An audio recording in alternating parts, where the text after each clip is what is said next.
Dujanay, I like diet sodas. One of my favorites is Diet Right. And I don't know how they do it. It is like literally zero on everything. There's not even there's zero sodium compared to the other brands. I don't know how they do that. How is it all zeros? I don't know. I remember Diet Right though. I don't think I ever drank it before though. I'm more of a Diet Coke guy. Okay, look, when I got to Diet Coke, a bit more of a Coke Zero guy. Occasionally a Diet Dr. Pepper, but I like my no caffeine too. I'm hyped up as it is. And speaking of being hyped up, we got a heck of a hype show with Jasmine Salinas on later and plenty to talk about in drag racing on the Competition Plus Power Hour.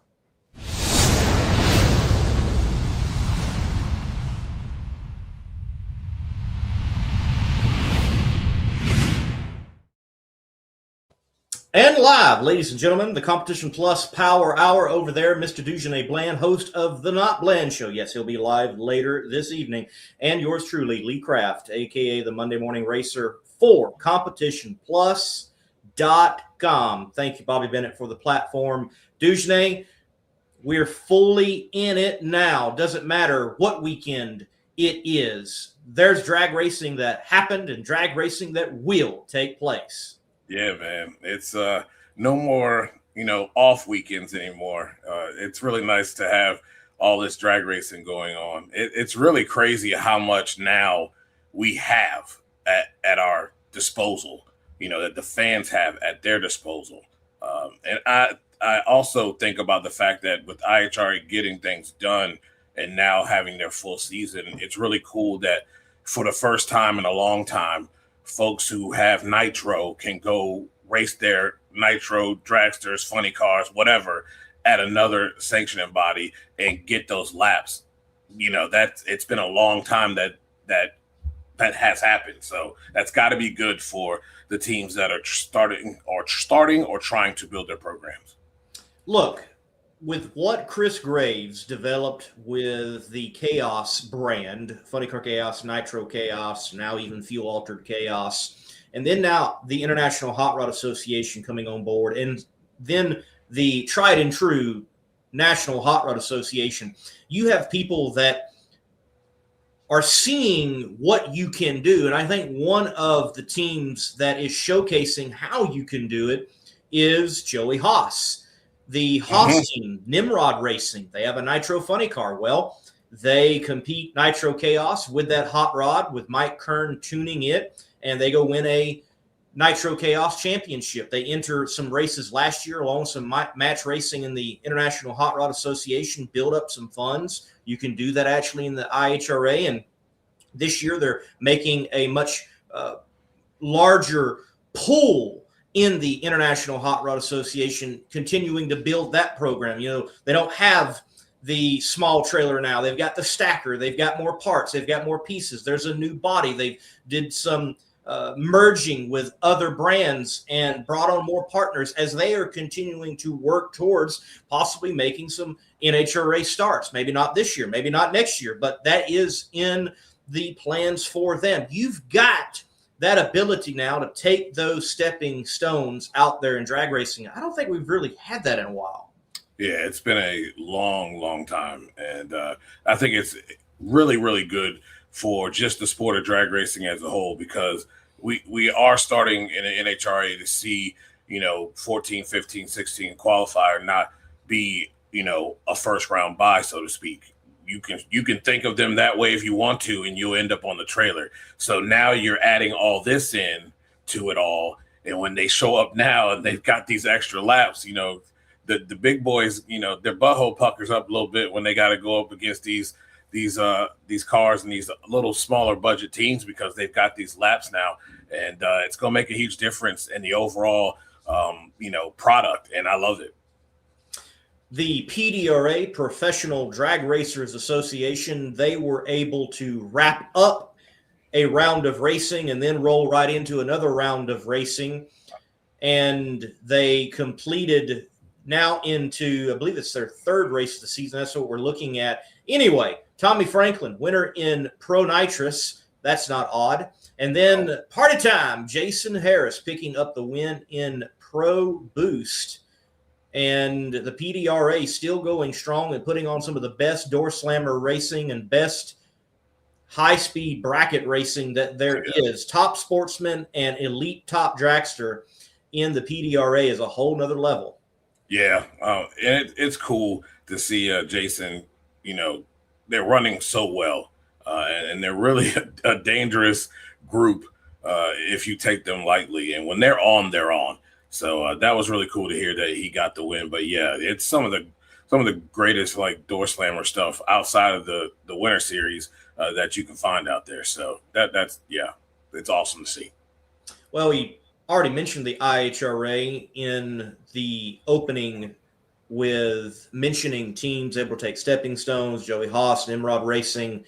But the IHRA in the news once again, making a move for their national event that is to come up next. It was slated to be in Montgomery, Montgomery International Dragway, but now it is going to be at what I like to call Dorano 1 out there. Columbus, Ohio, in Hebron, and it will take place there. And I think they're actually going to take up the nameplate of the Spring Nationals, which goes way back for the historic National Trail facility. Yeah. I just applaud the IHRA for not taking chances. I lived on that side of town. I know what Montgomery, Alabama is like. It's not much better than Mobile. So, you just can't, these days, you just can't chance it. When someone shows you who they are, you better believe it. And you have these incidences and you really don't want to put your racers and your fans at risk of something happening. So, some may feel it'd be a little bit knee-jerk reaction, but look, I don't blame them for not taking any chances at all and just being like, yep, we're not dealing with that. We're going to go somewhere that we have the ability to go to, and we'll just move it and not deal with it. So I applaud them for, not being proactive, I should say. I hate it for the whole state of Alabama. I hate it for Montgomery and that facility. It is a nice facility. It certainly could hold and host very well an event such as an IHRA Outlaw Nitro Series event. Hopefully next year it works out and they are brought into the fold and there is an actual event there that takes place. Whatever gets worked out, gets worked out.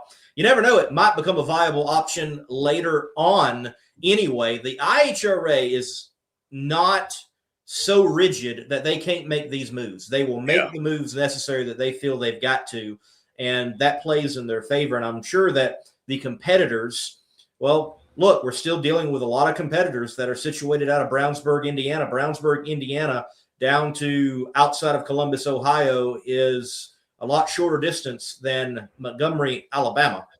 Indeed. And who's to say they don't go back there later in the season? We still got we're still hoping that Memphis can be ready.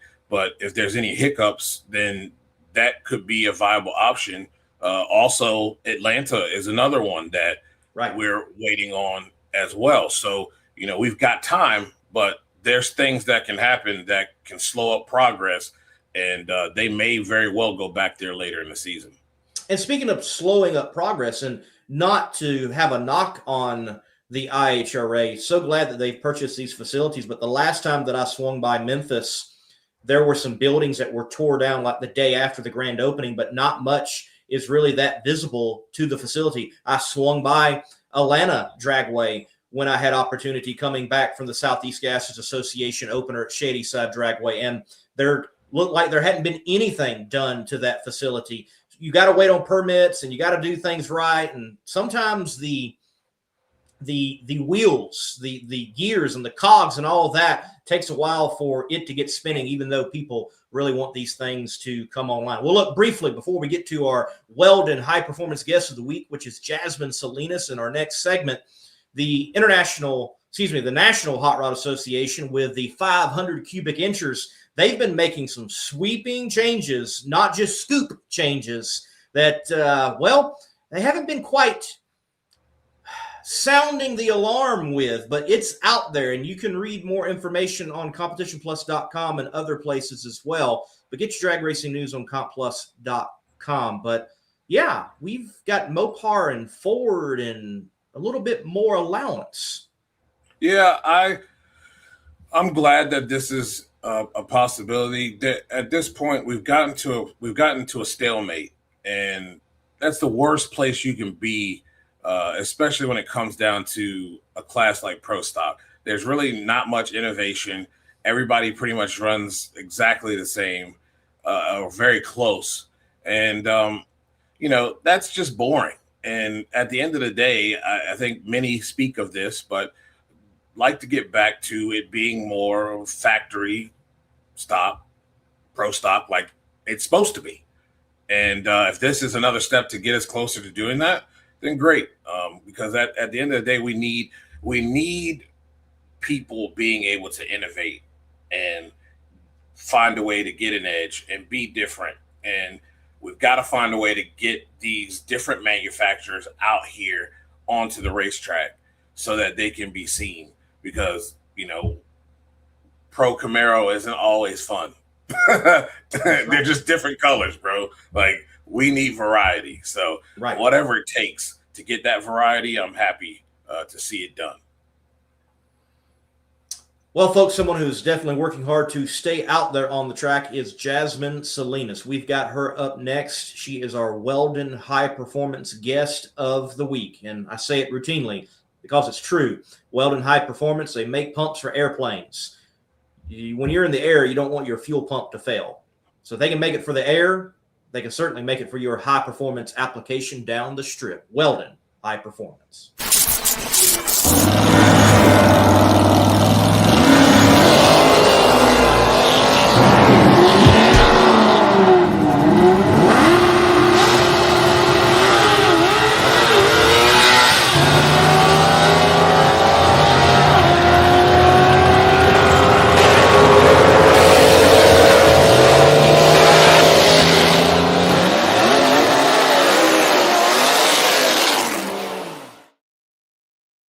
Miss Salinas, welcome once again to the Competition Plus Power Hour. Always good to see you. How are things going from Brownsburg? They're doing great. Like I said, it's a sunny day out here, so I'm enjoying it while it lasts because we all know that it's not always going to last out in Indiana. Absolutely. For sure. Let's start off with a spicy element. So we are in a day and time where people like to pitch, it seems, IHRA and NHRA, and on Instagram with content that I got from the first race and connecting, tagging your social media. Interesting conversation from people that they don't seem to understand that you're still an NHRA team as well. And like you're doing both. And apparently you didn't qualify for the Gator Nationals and things of that nature. Like the memory of people have just left because teams such as yours and Doug Foley and all that are running the International Hot Rod Association. Yeah, I think I remember, I know what you're talking about. There was like a comment from the last race saying how I think most of the racers running at IHRA wouldn't even qualify to NHRA races. And like, that's obviously not true because everyone that's running at IHRA has qualified and, done well at NHRA events. But it's definitely been such a unique thing trying to navigate racing in two separate series, like whether it's like, how NHRA does their stuff versus IHRA, how the tracks are different. We're running 1,000 foot versus 8th mile, to even just like navigating like the fans' responses. It's been so unique and so different, unlike anything I've ever had to do before. But I am enjoying, kind of all these little like unique nuances that both series have. And yeah, it's just been something that's like kind of funny and different, and like definitely seeing like the fans, I think like trying to get them more like in tune with like, don't worry, like I'm not leaving NHRA, like I'm still part of it. And that part's been kind of funny, and trying to figure out how to do that as best as possible has been interesting. Yeah, I find that funny too about the wouldn't qualify at an NHRA event. Oh, okay. Did you realize that she went and said, yeah, hold on a second, hold my glass of wine, and set the ET record in the IHRA? Like, come on, bro. Come on, man. Yeah, it's they're learning, and I think it's I think it's participants, whether in IHRA, NHRA, or both, I think that is, something that as racers and as teams, that is part of our job, I think, is to also kind of go and, just kind of keep everybody in check and remind them, like, no, don't worry, like, we're still pretty fast. Yeah, I know you got sick for the last event. How quickly did that whole, I'm glad to see you better, by the way. How quickly did that whole caps getting in your car happen? Oh, it was literally like within 30 minutes, he found out that he was going to be jumping into a Top Fuel car. I'm so glad that we're doing this interview now, by the way, because like just a couple of days ago, I barely could speak and my voice was still struggling. I am fully recovered. I feel great. I'm excited to go out to Charlotte this weekend. But yeah, what had happened was I went home the week before to California, visited my family, visited my nephew. He's 3 years old. And I'm not around a lot of kids, and I've heard that kid germs are a whole other animal compared to just like the regular flu.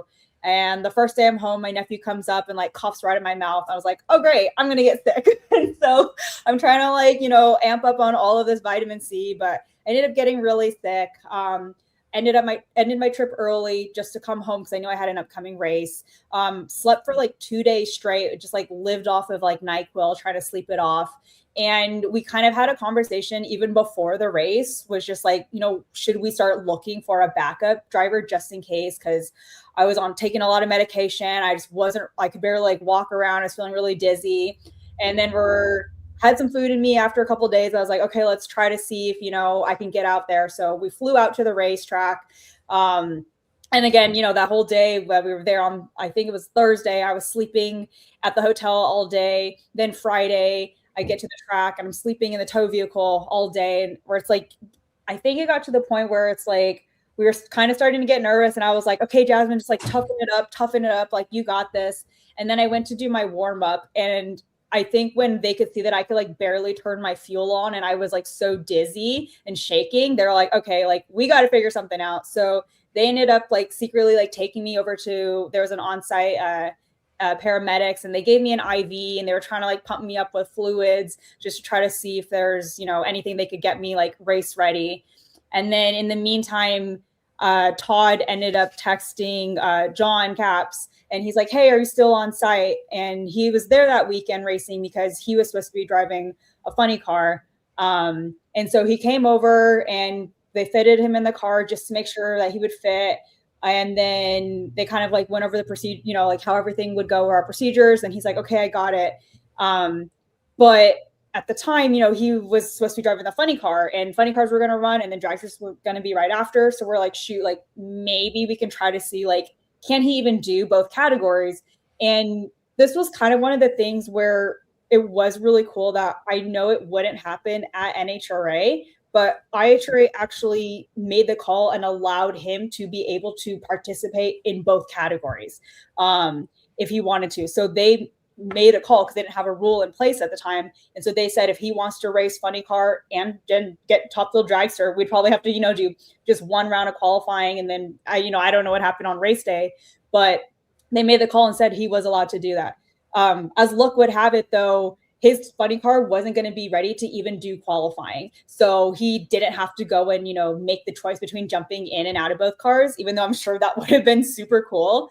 And so they also allowed him to, kind of just like upgrade his license, or, like kind of switch it over from funny car to the dragster. But you can do that during qualifying, which was something else that I thought was really cool. And a lot of that call, that the decision came from IHRA because they didn't want to turn away cars that showed up, turn around teams that paid money to fly out there, have everybody come out and set up their pits and turn us away. And so I think that right there, we were all really appreciative of them for being able to do that.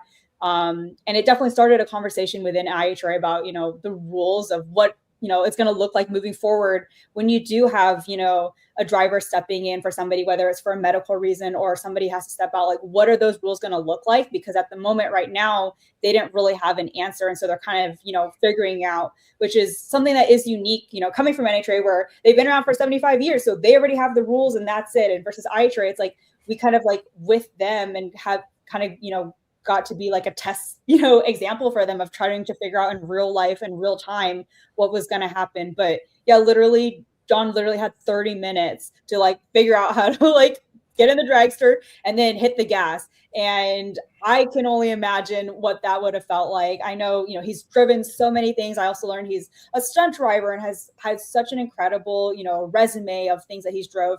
But he said that the Top Fuel Dragster was by far the fastest thing he's ever hit the gas in. And so just trying to think about, you know, well, how long it took me to, you know, like build up my confidence and everything, but just being able to hit the gas, which is one of the hardest things to do actually in the car, is like hit the gas and keep your foot in it. And so we definitely threw it on him, but he was up for the challenge. And, you know, we're just so grateful that we had somebody to fill in for us. What a wild and yet tremendous story. John Capps, I'm a fan. I like John, and I hope he gets more rides out there. It's cool that he's had the success in the Cecil Matthews Nostalgia Nitro Funny Car. Glad he was out there in Virginia for what he had planned, but yet then it works out, even though you were sick. Sorry for that, you know, he can hop in that ride and add that to his resume that just continues to grow and grow and grow. Yeah. And kudos to the IHRA that they're like, we don't have a rule. We need to figure this out, but you're here, he's here. Let's work on this. And I think really be professional about it in all of that, hey, we know John Capps, he can drive.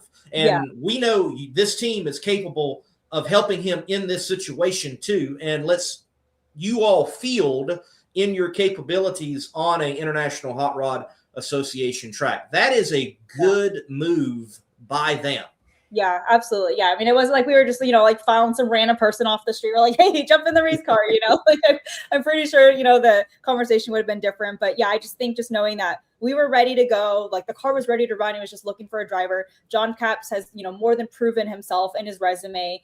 And the fact that I think, you know, our crew chief felt comfortable putting him in the car. He was comfortable and ready to go. And the IHRA saw that, you know, we're just waiting for the green light. And the fact that they gave it to us, you know, I was really appreciative because I know this might not have been the case, you know, in another series. Now, I'm sure you guys don't have two separate cars. So is there much difference to set up versus the 8 versus the 1,000 feet? We do actually have two separate race cars. Oh, really? Yeah. So actually, we actually have 4 race cars.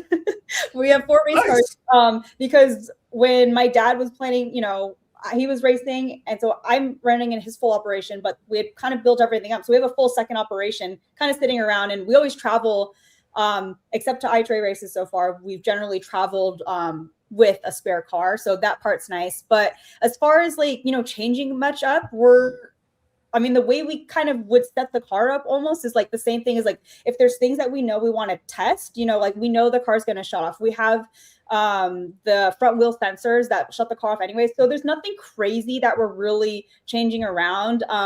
We were running some tires to scrub them in for Colettas. So maybe that's, you know, something that's a little different. But other than that, I would say we don't really need to change so much, which is really nice. And as far as teams, you know, that are switching between IHRA and NHRA, you know, we know that we're not going to be running the cars as hard at IHRA just because we're only going, you know, to 660 feet. We're still running fast. You know, we set a track record with the ET. We ran like a low 3, you know, 304 or something. And it's like those kind of numbers, like we got calls from a lot of the teams at NHRA. They were all tuning in and watching and seeing the numbers that we were running. I think that was at Benson.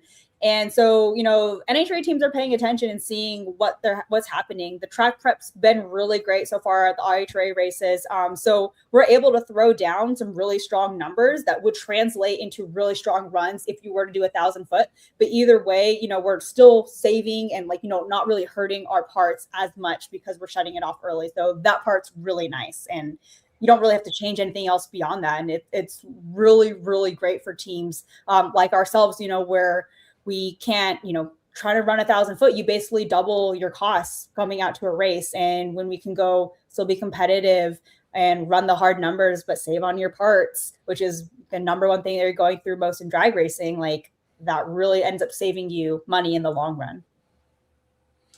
Well, we want to take the time and talk specifically about some National Hot Rod Association drag racing, but to you and, you know, your dad and everybody involved over there, Scrappers Racing, I commend you all for being willing to partake in this now rejuvenated International Hot Rod Association and availing yourself to have more track time in the way that it is presented. It's been about, 20 years since you would see IHRA competitors go to the NHRA, and then it folds as far as the professional classes. And it's been about 30 years since we've seen really traction back and forth. So for a lot of fans, they haven't seen this in a very long time, or they're seeing it for the first time. So thank you. But this weekend, we've got 4-wide racing in the National Hot Rod Association at ZMAX, the Bellagio of drag strips. I'm sure you're looking forward to getting back to action in the NHRA and doing it, well, at a tough one, being the 4-wides. Yeah. The 4-wides are, I feel like whether it's the fans or the drivers and teams, like you either really like it or you hate it. And there's kind of not really strong like in between. And I will say, as you know, I feel like from a driver's perspective, I feel like I've kind of like got my routine enough to figure it out. And what I do like about it is that it does throw off a lot of people. And I knock on wood, hopefully it could throw even, me off. And I'm very confident, that I have my routine, but that's the thing about the 4-wide that I love, that it kind of really evens out the playing field and that any craziness could happen, because for the most part, when you're drag racing, you're always doing, just your 2 lanes and you're doing the same thing over, kind of get used to that. So then when you have something that's thrown off where it doesn't really change up your routine, but it kind of does, because now you have all these other elements. You're waiting on, 2 additional cars in addition to the 3rd one that you have. And so all of those little elements, like really kind of like, it shouldn't in theory, like mess you up, but it kind of, you've seen it happen to people. And so I think between, me having to adjust this year between going between 1,000 foot at NHRA to IHRA at 660, like already having that sense, and like the Christmas trees are, look different. And so it's like all these little elements where like I've already kind of started to have to adjust, like, okay, like I'm used to this and now I have to adjust to this and I'm used to this, and going back and forth. I'm really excited to get out to the 4-wide now and see, like, has this helped me in any way? Kind of like getting used to not my consistent routine of just the 2 lanes and the same exact Christmas tree and the same tracks that I'm used to racing at all the time. I think also too, I think it was Vegas last year where I went to my, the final quad. And I think we were ended up 4th or something in that final. But just being able to do that, I think it is really exciting. Your days go by a lot quicker. There's only 3 rounds of eliminations, which is like what I'm kind of getting used to in IHRA. So it's all these little things where it is cool. It can throw people off. It can really mess them up. The facilities are incredible. I love racing at any of the Bruton Smith racetracks. They really take care of them. And like you said, it's the Bellagio of racetracks. And so it gets you really excited. I'm also excited about it because this is the only time that we are racing at ZMAX this year. Normally we go twice throughout the year. So I am curious to see how just knowing that it's only on the schedule once this year is going to change up, with the fan base coming out and how many people. So I think it's going to be a really exciting weekend. Yeah, and this is the track that you got your first round win in 2024. So yeah, there's a lot of cool stuff for this weekend for you. Yeah, I'm excited. It should be good. Mute, sir. I muted myself again. How has the sponsorship partnership work been, and what irons do you have in the fire? I'm dumbfounded that you do not have some major partner in all of this with, your ability to talk. You've got a little bit of sass on camera, things of that nature. You are emotional in a good way, and you are with a team that knows how to get a hot rod down the track quick and fast and turn on wind lights. I just don't understand. I mean, what is going on? Yeah. I think it's a struggle for anybody. Even the teams and drivers I talk to where they have the big name sponsors, they're still struggling, just to even maintain those. And so I think everybody goes through that struggle. The biggest thing I think I've done for myself this year is I've partnered with AB Communications, and they are a powerhouse of PR team. And that is a huge thing that I know I have really been lacking on my side. And that's something that I've really learned since trying to figure out my way through sponsorship, is that if you don't have any press and anybody really helping you get your name out there, because I'm teaching myself as much as I can. I'm trying to learn the marketing side, learning the business side, learning as much as I can with social media. But if you really don't have a good team helping you get there, I think, at least for myself, because that's something I don't know a lot about. And so if I don't know something, then you go find the people that know how to do that. And so working with Allie McCormick and Jessica Hatcher this year, I think they're really helping me. Like you said, on paper, I check off a lot of things. And now I'm hoping that together as a group, we can kind of like put that in front of the right people and get my name and my foot, in the right door and have the conversations with the right people. And I always try to remind myself and stay positive that, the right opportunities and the right partners are going to, we'll find each other and we'll make it work. It's just, not getting, turned down and upset, when you get those 40 no's, you just keep going, keeping your nose to the ground and, just trying to stay positive. And, if you can't learn how to sell yourself out here, then, why is anybody else going to want to invest in you? And so it's been a huge learning curve for me. Trying to learn all of this, but so has every single racer out here has gone through this. And so I think just trying to be creative about it, not stay in the same pool and go after people's sponsors is a huge thing that I try to avoid. Try to look out into non-endemic companies and brands who aren't maybe familiar with our sport, trying to bring in a new fan base. A lot of my social media followers, aren't necessarily familiar with drag racing, but they are in other demographics. And now through my social media, they've been able to connect with me and build relationships. And so I think that's something that I am really excited to show other brands who, maybe aren't the typical automotive, or tool company. But, they can still connect with my audience and my brand through our platform and storytelling of drag racing. So it's just been a process that I'm learning and going through, but I'm staying positive, and I will have a sponsor hopefully someday soon. So that's what I keep telling myself. Just fake it till you make it. How much has that chasing speed benefited you? Because I think people got a chance to see a window into the competitor, Jasmine Salinas, and I thought that was really cool to be able to see into that window, and for fans to see into that window of you as a competitor. I mean, I always knew you were a fierce competitor, but yeah, you're fierce. Thank you. That was such an exciting opportunity, and I really loved just the fact that I was able to be a part of it was so exciting.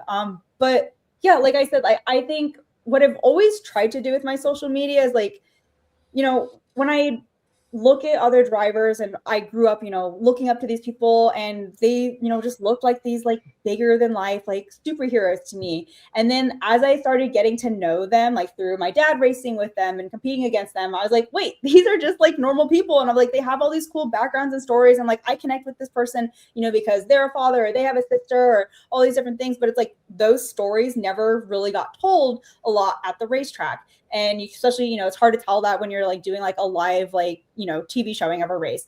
And so through social media, I've tried to really show this is who I am beyond just the fact that I drive a race car. And what I found is I've been able to connect with so many different people, not because I race, and they don't they think the racing part is cool, but it's they want to know who is the person.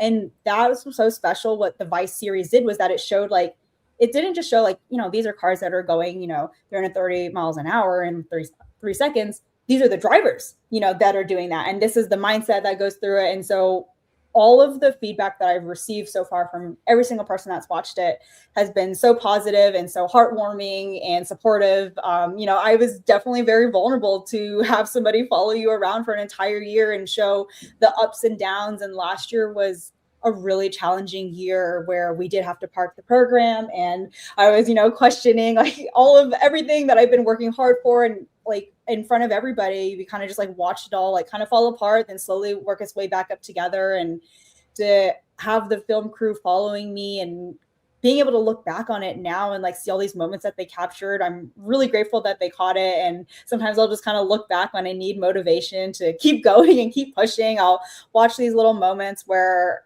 I was kind of like in live, like, live moments, like growing up and like, growing up with everybody that else was watching, like watching me like struggle and then like go over these ups and downs. And it was such a cool experience. And I'm really hoping that, whether there's another series, a second season that comes out, or if NHRA kind of can take the approach, but just continuing to tell the stories of the people in the race cars and behind the helmets, because that's what people connect with more. It's like they don't connect with the race cars. The race cars are cool, but what makes it cool is the people and their stories and their struggles and the ups and downs of what it takes to be able to, race one of these consistently and make this career out of, driving the fastest accelerating vehicles on the planet. Like, it's not for the faint of heart. But the fact that there's so many different storylines and so many different types of people that can race these cars, like, I think that's the real cool part about drag racing. That's what I really love.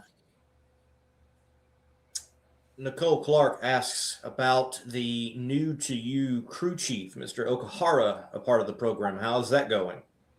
Todd's been great.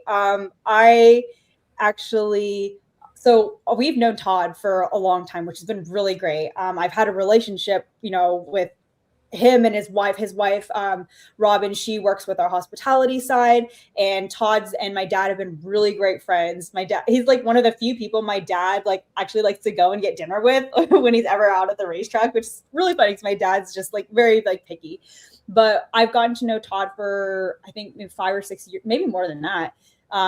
But I first met him when he was Leah's crew chief. And then I remember telling my dad, like, after a couple times getting to know him and going to dinners, I was like, one day I want Todd Okahara to be my crew chief. And my dad's like, okay, that's cool. That's funny. And it was something that I said to him, but we're just like, I don't know when this would ever happen.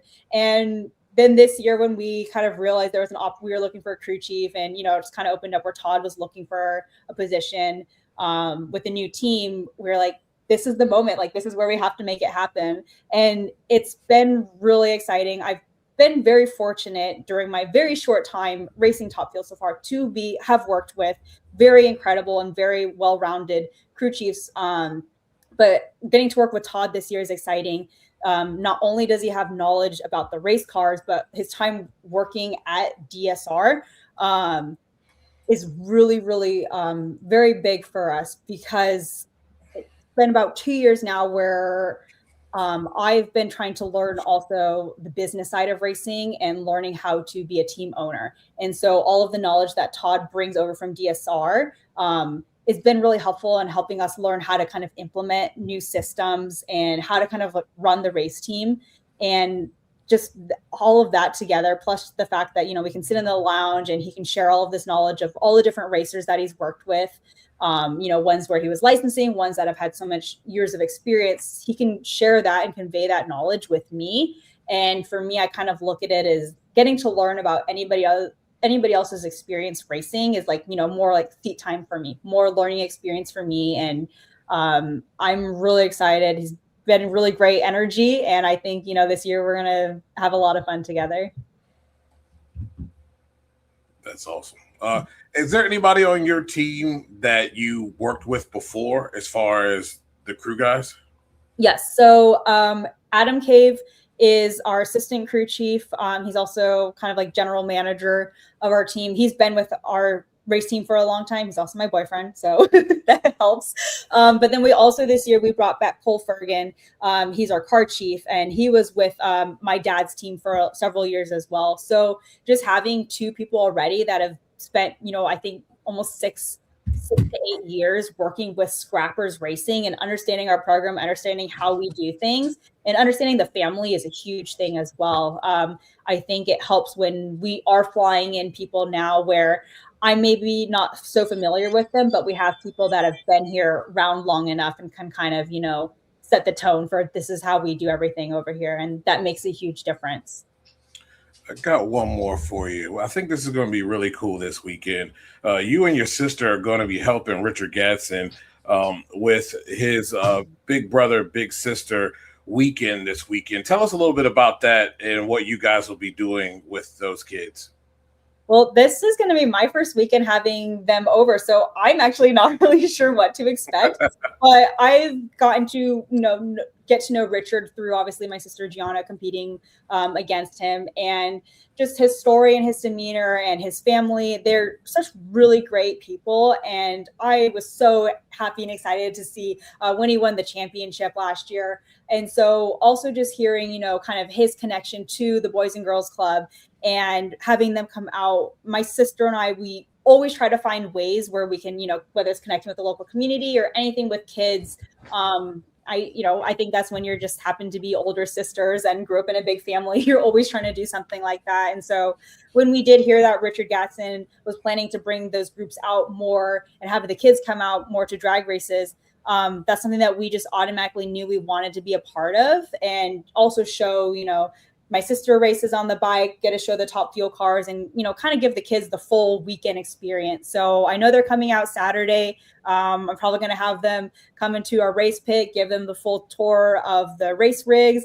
Definitely put some kids in the race car because that's my favorite part, and I'm sure Gianna will be putting the kids right on her motorcycle. But it's one of those things where if we can be involved with anything and kind of share a little bit of our world with other people, and hopefully, inspire some kids and get them excited to want to be a part of this someday and, see themselves, in this community, then that's something that we'd love to be a part of and, keep helping others do. It's a great effort, and thank you for being a part of it and helping Richard out in that aspect and showcasing the sport and showcasing to those that will be involved, hey, this is something you could be a part of and you could get into yourself and enjoy. Jasmine, in a short amount of time, you have been able to click off number one qualifying efforts, round wins, records, but that final win light has not turned on yet. Where you are as a driver and where the team is, do you feel like every time you step into that hot rod, you're a threat to win the big one?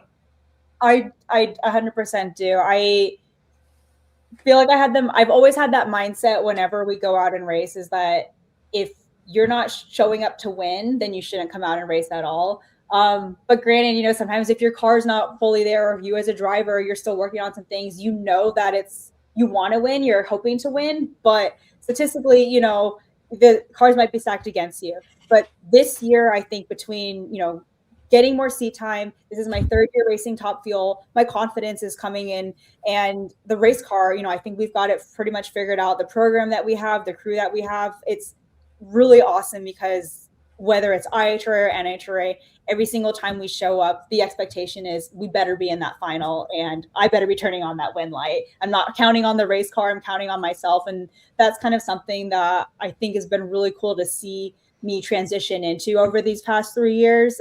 So I'm pretty excited, and I know that win light's coming sooner than later. Certainly agree with you on that. Jasmine, look, thank you for your time. We appreciate it. As always, you swinging by the Competition Plus Power Hour. We look forward to seeing you at the track whenever that is next. Yep. Thank you. I appreciate it, guys. Thank you. Thank you. Ladies and gentlemen, Jasmine Salinas, driver of the Valley Services Scrappers Racing Top Fuel Dragster in both the NHRA and IHRA. And I can tell you, Duchesne, she puts in the work. Last time I went to find her for an interview there at Dorana 6, maybe, there in North Carolina, she was in the trailer, seated as if she was in her car in the alley of the trailer and on the practice tree. And the practice tree element, the practice tree mechanism, it was giving her issues. And she's like, nope, I'm not going to try to fix this. I'm going to work with it. Like, this is just something being thrown at me as if I was in the car. And I'm going to cut the best light I can and do, even with the issues that were taking place. I'm like, that was a good strategy. She's putting the work in. Yeah, she really is. And it's really cool to see a lot of these women out here. It's not just, I sit in a car and I drive. You know what I mean? They really put in the work. And it's great for these young ladies and young girls who come up and are able to see them. I think of Maddie, I think of Leah, I think of, all of our ladies out there that, they're not just drivers. They can do it all. They're multifaceted. And, she's building on learning how to be a team owner and along with all those other things. So it's really cool to see. And it's really cool that these young ladies get to see these women perform on the biggest stage and, be more than just a person in a seat. Well, we have been taking a look forward to the International Hot Rod Association with Jasmine Salinas and the National Hot Rod Association and her program. We do have a flashback, though. It's time for the Vision One Hand Cleaner Drag Racing History Flashback here on the Power Hour.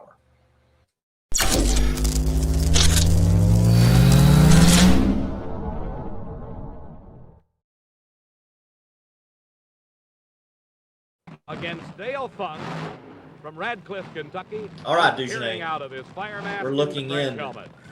at encased in the roll cages of these cars. This classic is moment. 51 years Ontario Speedway on pit road. NHRA drag racing taking place. I'm sure this is actually a finals. Yes, Mona didn't always host the finals, but has for a lot of time. Garlett's out. And it's Don Garlett's an History. outstanding 5.65 seconds. Speed 249.30 miles an hour. And now we see this.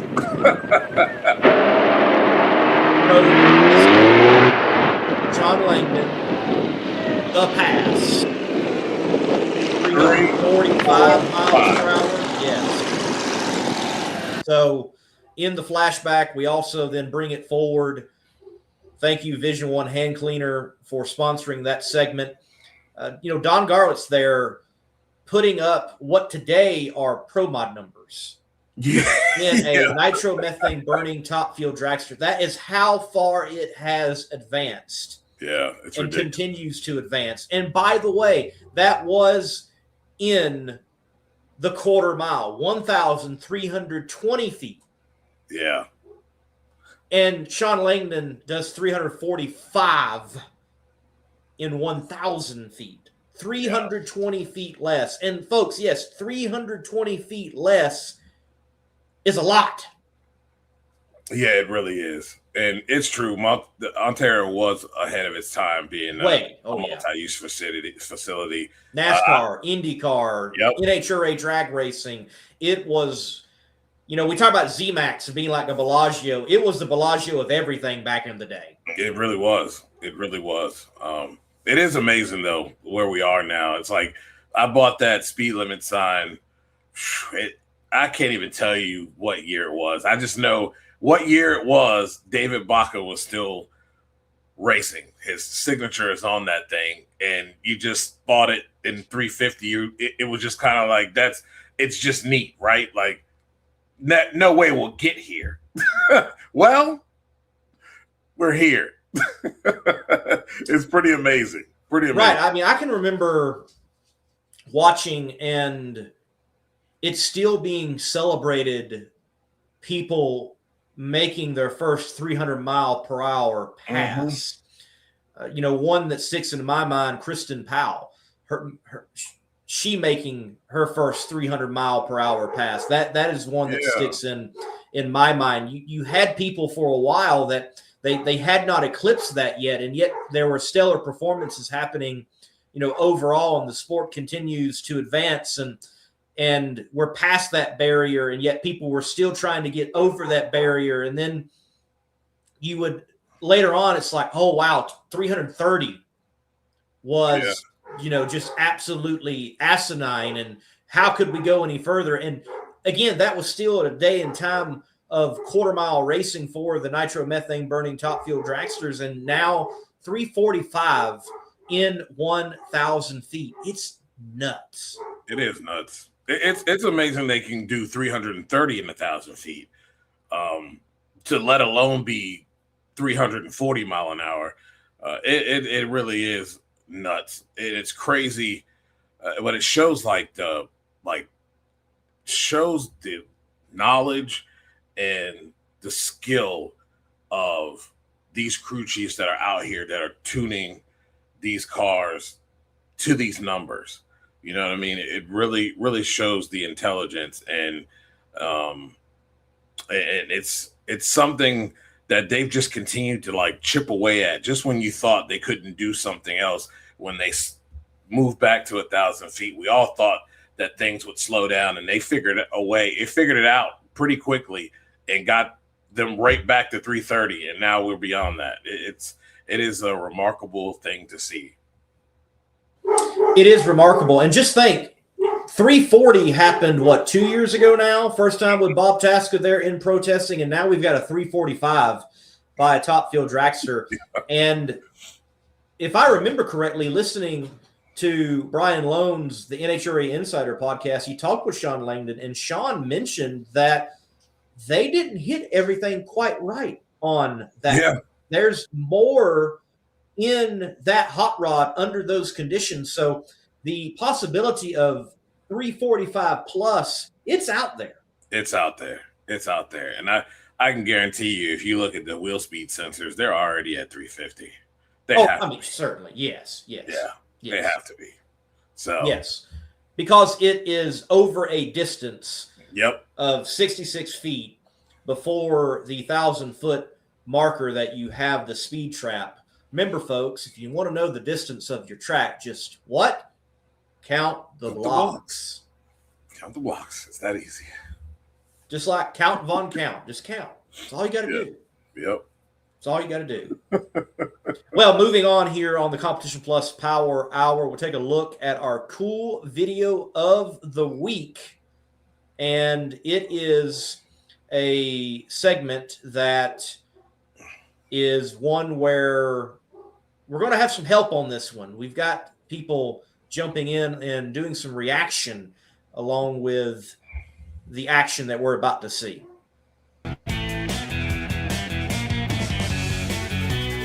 Oh, blow over. Not good. And this car, look at it. It just continues to break apart and whittle down. That was a ballet move. Yes, it was. If Fred Astaire was a top fuel dragster, that's him right there.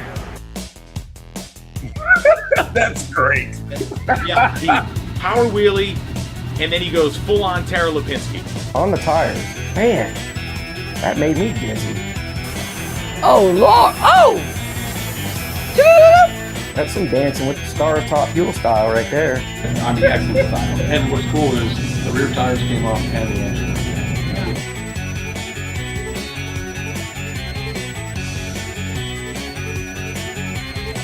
That's a tough moment right there. That's a moment. I mean, you got to get the 10 of the landing. Definitely. And the form. But that's tough in a top fueler. And you can see more of that type of content on the Competition Plus YouTube channel. That's Competition Plus TV. And there are several of those produced by Bobby Bennett interacting with modern day drivers, looking back at old content and getting their reaction as you just saw there. So thank you, quartermileclassifieds.com, for sponsoring our cool video of the week. Folks, remember, look, you might want to go to Facebook Marketplace for your knickknacks, but if you are looking for what you need to have on the drag strip, it's going to be from quartermileclassifieds.com. QuartermileClassifieds.com is a new and easier alternative to online classified advertising. We make it a simple experience with $20 getting your car, hauler, engine, or parts listed for 2 weeks. If you want to make a bigger splash, we have VIP listings that provide even more exposure, including social media. On QuartermileClassifieds.com, you get up to 10 photos of video and up to 2,000 characters to deliver the message you need to make the sale. QuartermileClassifieds.com is a trusted classified ad partner of Competition Plus and the Roof Deck Top Eliminator Bonus Fund. Visit QuartermileClassifieds.com today. When the love of your life turns into a waste of time, no peace of mind, something's wrong. When there's no peace of mind, something's wrong.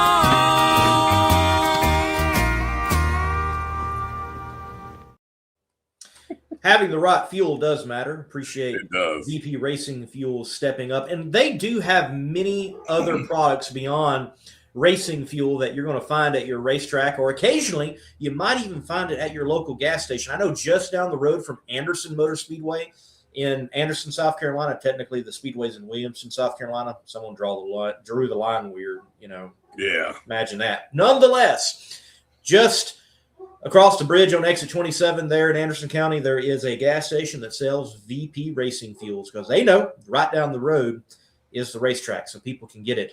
Thank you, VP Racing Fuels, for stepping up. We appreciate that. Yes, having the right fuel is important. Well, we'll take some time, take your questions in the comment section. And Nicole said, oh, look, got the box. Got the box. Got the box. Well, we need to take a moment and talk about the box. Nicole asks about Topeka, and there has been some news that the IHRA is certainly making updates. They've brought down some signage, putting up some signage, and they also shared that there's cows on the track. Topeka is a big facility, so don't worry, folks. They have got plenty of room, and the cows have probably been the lawn maintenance crew out there. Yes, they definitely have been. Yeah, I'm looking forward to seeing when that comes back. That's a track that's just a classic, and it's a great facility too. So great facility and multi-use facility. Yeah. So there's a lot that can take place there, from SCCA to Trans Am to any group that's looking for a road course. There is a great road course there. I will say though, if you go to Topeka, Kansas, later on, with it revived through the International Hot Rod Association, you better have your walking shoes on, because that place does lean into park, like Motorsports Park. It leans into it, because let me tell you, you're going to walk at that place. Yeah. Yeah, it's a big facility. Very big. Very big. So a lot takes place there, and we're getting closer and closer to some other great events, certainly the International Hot Rod Association, but we're getting announcements that you have names that have not thrown in their name into the International Hot Rod Association getting ready to duke it out for their chance, if they sweep in the Triple Crown, $1 million. Yeah, man. There's some names floating around that are going to be real interesting. There's some different scenarios floating around too that are very interesting as well. So I'm looking forward to seeing the who's who of who shows up at this thing. We could have literally 32 cars vying for 8 spots. It's going to be fun. It's going to be fun, and it's really going to be bringing some history alive. We haven't seen something like that in a long time. Yes. And certainly, I mean, frankly, other than the Winter Series and this coming out about the same time, again, drag racing hasn't really raced for this much money in a multiplier type of situation. Yeah. So, and what is cool, it is not just one category. It is a multitude of categories. So there is the possibility that millions of dollars could be shelled out. And then, not to mention, just winning one race alone pays a whole lot, heck, more than it usually does. I believe it's $150,000 to the winner in Top Fuel, for example. Yeah, it's going to be amazing, man. That is going to be a lot of fun to see the names that come out and participate in this thing. I did see Paul Lee's announcement, but I'm sure you had a cringe moment when you saw the whole entire post. I'm sure you cringed really hard, because I did. I don't know what you're referring to on that one. I've seen a Paul Lee announcement, but I don't know. It was the AI photo. Oh, okay. Yeah, the AI photo, like it had tire smoke, but it was coming out of the front of the car instead of it out of the back of the car. So okay. Yeah, I'm sure Look, she had a with AI. Look, AI doesn't always understand. Okay, you gotta help it sometimes to get to where you want it. So yeah, got to be careful with AI from time to time. And I saw that. Did you see that? The stipulations for that, for all of that, like you have to make sure that you working your social media beforehand, and you have to register by May 1st. So it's coming up really quickly, but like they're not playing around. As you should. I mean, right. You know, if you're going to be a part of the race, you should be promoting the race through your socials. You should be doing that. And I'm going to bring up Darren Williams Jr.'s. My dudes, I appreciated that, man, but you could also return a text. I'm telling you, my goodness. Like, I know you work for John Force Racing now and everything, and you're busy, but you can return a text. Yeah, not like 2 weeks later. Right. I see you in the private chat chatting all the time. Mm-hmm. Text somebody.